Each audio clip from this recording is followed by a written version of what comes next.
जिल्हा कुणाच्या मागे हे बघ. नगर परिषदांच्या निकालानंतर अजित पवार यांनी पहिली प्रतिक्रिया दिली आहे. एका वाक्यात दादांनी उत्तर दिलेलं आहे. पुणे जिल्ह्यात राष्ट्रवादी काँग्रेसनं गड राखलेला आहे. पुणे जिल्ह्यातील 14 नगर परिषदेपैकी 9 ठिकाणी राष्ट्रवादी विजयी झाली आणि त्यानंतर अजित पवारांनी जिल्हा कुणाच्या मागे बघ नगर परिषदांच्या निकालानंतर पहिली प्रतिक्रिया दिली आहे.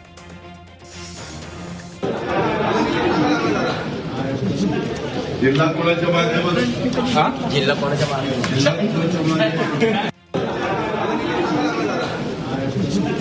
जिल्हा कोणाच्या माध्यमातून जिल्हा कोणाच्या माध्यमातून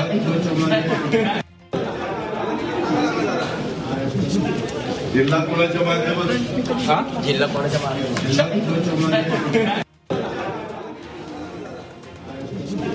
जिल्हा कोणाच्या माध्यमातून जिल्हा कोणाच्या माध्यमातून